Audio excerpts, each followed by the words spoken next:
Shalom Bapak Mama, Bapak Saudara semua sekalian yang di rumah.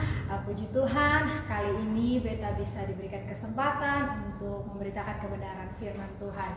Nah, sebelum kita masuk dalam pemberitaan firman Tuhan, mari kita bersatu hati, kita tundukkan kepala, kita berdoa. Kami mengucap syukur kepadamu Bapa yang baik. Terima kasih Tuhan atas perkenananmu, atas waktumu yang indah. Engkau masih memperkenankan kami untuk dapat bersekutu meskipun dalam jarak yang jauh, tapi kami percaya Tuhan, ketika kami bersatu hati, Engkau hadir di tengah-tengah kami.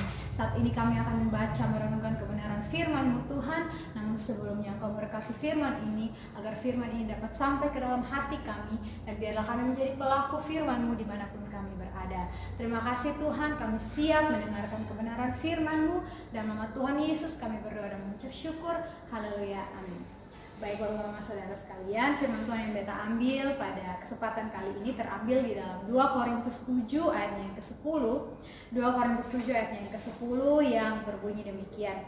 Sebab duka cita menurut kehendak Allah menghasilkan pertobatan yang membawa keselamatan dan yang tidak akan disesalkan. Tetapi duka cita yang dari dunia ini menghasilkan kematian. Beta akan ulangi sekali lagi. Sebab duka cita menurut kehendak Allah menghasilkan pertobatan yang membawa keselamatan dan yang tidak akan disesalkan. Tetapi duka cita yang dari dunia ini menghasilkan kematian. Nah, dari firman Tuhan ini Beta akan angkat sebuah tema yang berjudul duka cita Allah versus duka cita manusia. Nah, kita melihat dari surat Paulus kepada jemaat di Korintus ini berbicara tentang dua macam duka cita. Ada duka cita yang berasal dari Allah dan ada juga duka cita yang berasal dari manusia. Ini adalah dua hal yang berbeda, di mana Paulus menjelaskan bahwa duka cita yang menurut kehendak Allah akan membawa kita kepada pertobatan dan akan menghasilkan keselamatan. Juga tidak akan pernah kita sesali dalam kehidupan kita. Namun berbeda dengan duka cita yang datang dari manusia akan membawa kematian. Yang pada artinya ketika duka cita itu datang dari manusia, itu akan menghasilkan hal-hal yang negatif, yang pada akhirnya membawa kita kepada kedukaan, kepada kematian. Nah, bagaimana, mengapa demikian terjadi? Karena ketika kita berjalan menurut kehendak kita dan kita tidak mau berjalan menurut kehendak Tuhan, ketika Tuhan mengarahkan kita, kita sudah lihat tujuan kita, tapi kita malah berbelok, kita mau mengikuti kehendak kita sendiri, kita mau mengikuti keegoan kita sendiri. Akhirnya kita berjalan, sejatinya kita berjalan menjauh daripada Allah itu sendiri. Kita berjalan jauh dari rencana Tuhan yang Tuhan sudah siapkan yang begitu indah dalam kehidupan kita. Kita berjalan jauh dari tujuan kita yang sebenarnya yang akan membawa kebaikan kepada kita, kepada tujuan-tujuan yang bersifat duniawi, yang mungkin pada saat itu kita merasa senang, tetapi ujung-ujungnya mendatangkan kematian. Itu yang dikatakan firman Tuhan, karena duka cita yang daripada manusia mendatangkan kematian. Nah, kita saja sebagai manusia, kita tidak bisa lepas daripada yang namanya oksigen. Kita setiap hari pasti membutuhkan oksigen dalam kehidupan kita. Nah, Allah ini adalah pemilik nafas kehidupan kita, Bapak-Bapak Saudara. Nah, bagaimana kita bisa berjalan menjauhi dari Allah yang adalah pemilik kehidupan kita, pemilik nafas kehidupan kita? Bukankah pada akhirnya kita akan mati?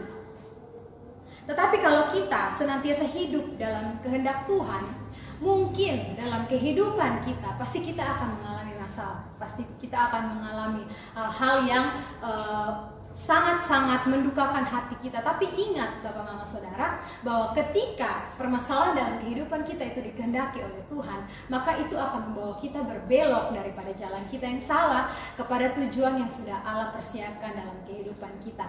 Dan apapun masalah yang dikehendaki oleh Tuhan pasti akan mendatangkan pertobatan, pasti akan mendatangkan keselamatan, dan tidak akan pernah kita sesali dalam kehidupan kita. Jadi jangan pernah kita menganggap bahwa setiap masalah dalam kehidupan kita, oh itu karena Tuhan tidak mengasihi kita, oh itu karena Tuhan meninggalkan kita, oh karena Tuhan tidak peduli dengan kehidupan kita. Kita salah, karena kita harus sadar dalam kehidupan kita, kita memiliki Allah yang tidak egois. Kenapa saya mengatakan demikian?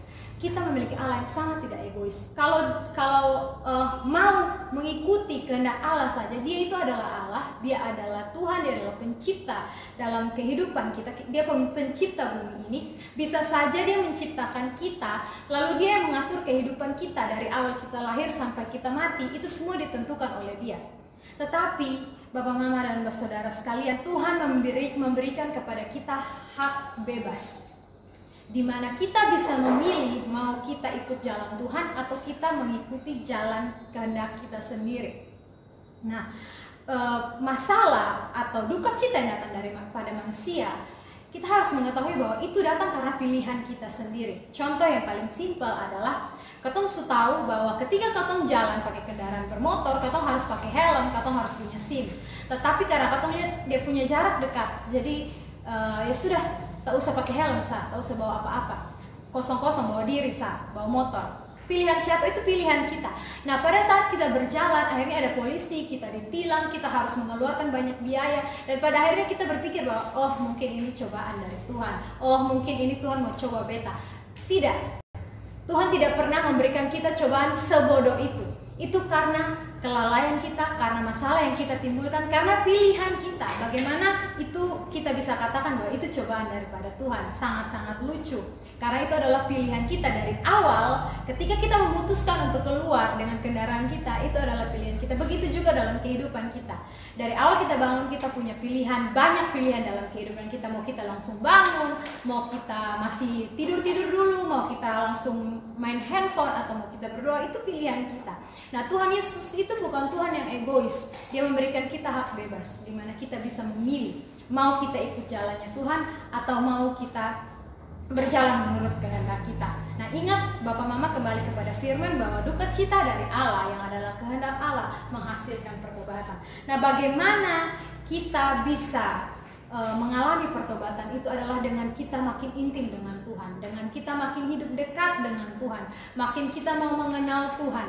Di situ kita akan mengalami pertobatan yang luar biasa. Mungkin dalam kehidupan kita ada kalanya kita berbelok, tetapi ketika ada Roh Kudus dalam kehidupan kita, dia senantiasa mengingatkan kita, dia senantiasa membenarkan jalan kita agar kita kembali lagi kepada jalan yang benar, kepada pertobatan yang benar, dan kita mengalami pertobatan yang sangat indah. Dan firman Tuhan bilang itu tidak akan pernah kita sesali dalam kehidupan kita. Nah, bagaimana kita tahu apakah ini duka cita yang saat ini, apakah masalah yang saat ini beta alami itu datang daripada Tuhan atau datang daripada manusia? Simple. Apakah masalah yang saat ini beta hadapi atau Bapak Mama Saudara sekalian di rumah hadapi itu masalah datang karena katong punya kemauan, atau memang itu masalah datang daripada Tuhan yang mau menguji ketong supaya ketong tahan uji? Hanya itu dua cara untuk ketong membedakan duka cita dari Tuhan tuh yang kayak apa dan duka cita dari manusia tuh yang kayak apa. Jadi mari ketong belajar untuk ketong membedakan duka cita yang dari Allah dan duka cita yang daripada manusia. Duka cita yang dari dunia itu akibat ketong punya kelalaian sendiri. Itu akibat ketong yang mau memilih untuk jalan kepada itu arah, akhirnya ketong ujung-ujungnya mendapatkan masalah, mendapatkan duka cita, dan pada akhirnya ujung-ujungnya adalah maut. Tetapi ketika duka cita itu datang dari Allah, masalah boleh datang, masalah boleh Tuhan kendaki dalam ketong punya kehidupan, tetapi itu untuk mendatangkan pertobatan dalam ketong punya kehidupan, dan ketong sudah akan pernah menyesali itu. Dan duka cita daripada Allah itu menghasilkan keselamatan. Jadi ketika masalah datang, jangan buru-buru bilang Tuhan yang salah, jangan buru-buru bilang Tuhan sedang mencobai beta, jangan buru-buru menyalahkan Tuhan, tapi ketong lihat dulu, ketong teliti dulu, ketong introspeksi dulu, ketong punya diri, apakah ini masalah datang memang dari Tuhan atau karena beta saya terlalu bandel soal mendengar Tuhan, akhirnya ini masalah datang dalam kehidupan. Itu menjadi perenungan dalam ketong punya kehidupan. Baik, itu saja firman Tuhan yang beta mau sampaikan, beta bagikan kepada Bapak Mama Saudara sekalian di rumah. Mari ketong bersatu hati, ketong mengucap syukur untuk firman yang pada saat ini ketong sudah dengar bersama-sama. Ketong berdoa.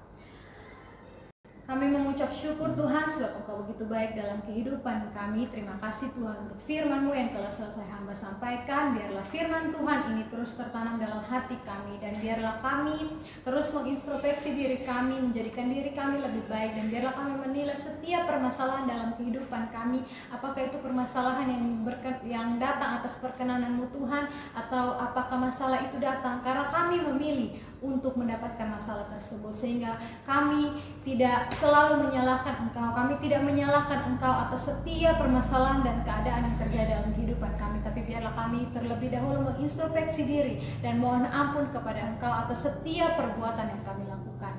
Ajarkan kami untuk memiliki mental-mental yang kuat. Ajarkan kami untuk memiliki iman yang tetap teguh, iman yang tetap kokoh di hadapan-Mu Tuhan. Dan ajarkan kami belajar dari duka cita, dari permasalahan yang kami hadapi. Kami bisa mengubah, kami bisa bertobat, dan kami menerima keselamatan itu. Dan biarlah itu menjadi pembelajaran yang tidak akan pernah kami sesali. Terima kasih Bapa, terima kasih Tuhan. Kami mengucap syukur untuk firman-Mu. Dalam nama Tuhan Yesus kami semua berdoa dan mengucap syukur. Haleluya.